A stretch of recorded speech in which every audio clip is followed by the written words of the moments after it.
दोस्तों भारत का कुल क्षेत्रफल जो है वो 32,87,263 वर्ग किलोमीटर है, जो कि विश्व के कुल भौगोलिक क्षेत्रफल का 2.4% है। दोस्तों 2.4% भाग पूरी विश्व का भारत अपने पास रखता है। दोस्तों इस दृष्टि से ये विश्व का कौन सा स्थान है? तो दोस्तों ये है 7वां स्थान।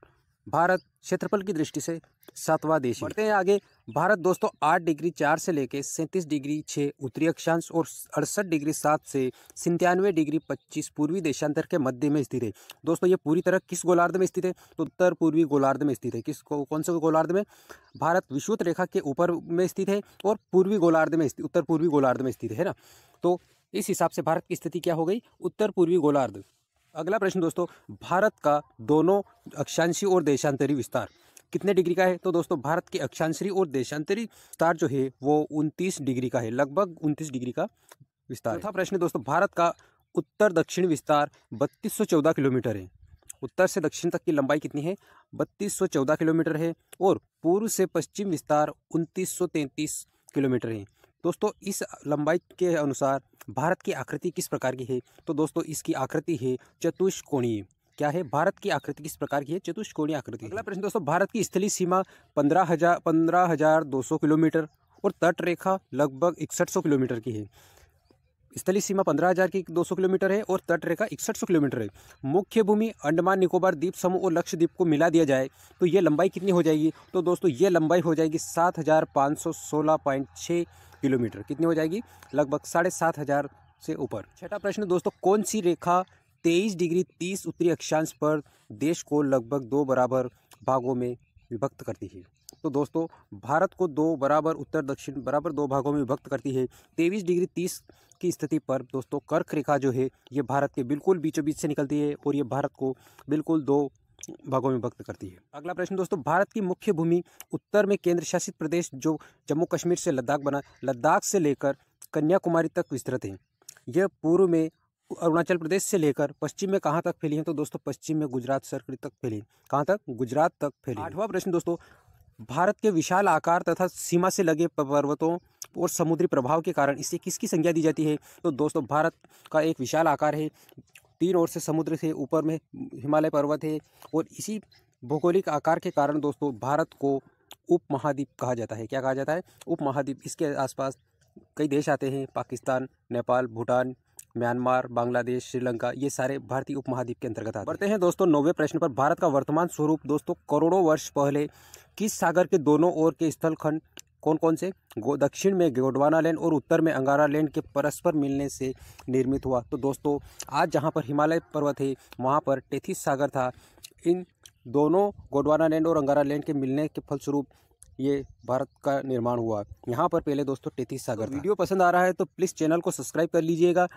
बढ़ते हैं अपन अगले प्रश्न की ओर। तो टेथिस सागर के स्थान पर वर्तमान में कौन सा पर्वत विद्यमान है? दोस्तों जहां पर आज हिमालय पर्वत है वहां पर किसी समय करोड़ों वर्ष पहले टेथिस सागर था। कौन सा? टेथिस सागर के स्थान पर आज हिमालय पर्वत स्थित है। 11वां प्रश्न दोस्तों, भारत के उत्तर पश्चिम, उत्तर और उत्तर पूर्वी सीमा पर किस प्रकार के पर्वतों का विस्तार पाया जाता है?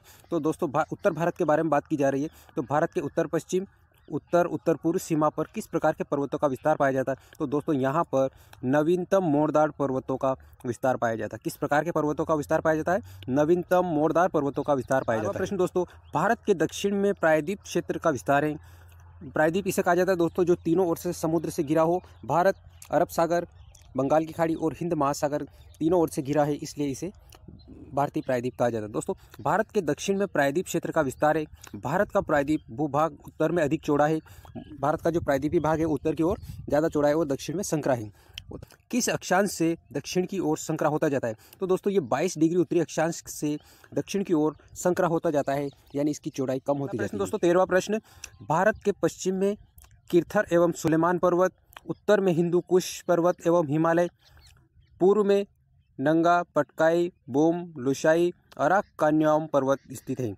इसके दक्षिण में कौन सी 3 जलराशि हैं? दोस्तों भारत के उत्तर में जो किरथर और सुलेमान पर्वत है, उत्तर में हिंदू कुश पर्वत हिमालय पर्वत है जो हिमालय भारत के आसपास का क्षेत्र में और चीन के आसपास के क्षेत्र में आता है, और हिंदू कुश पर्वत अफगानिस्तान के आसपास का है। दोस्तों किरथर सुलेमान पर्वत श्रृंखला ये पाकिस्तान की है। तो नगा, पटकाई, बोम ये जो अपने 7 सिस्टर है इनके आसपास के पर्वत है। इन तीनों और ये जो पर्वत आते हैं, तो प्रश्न के अनुसार दक्षिण में कौन सी 3 जल राशियाँ हैं? तो दोस्तों दक्षिण भारत में अरब सागर, हिंद महासागर और बंगाल की खाड़ी, ये तीनों जल राशियाँ भारत के साउथ में आती हैं। अगला प्रश्न दोस्तों, भारत के दक्षिणतम छोर पर भारत की मुख्य भूमि में अंतरीप का रूप धारण कर लिया, इसे किस नाम से जाना जाता है?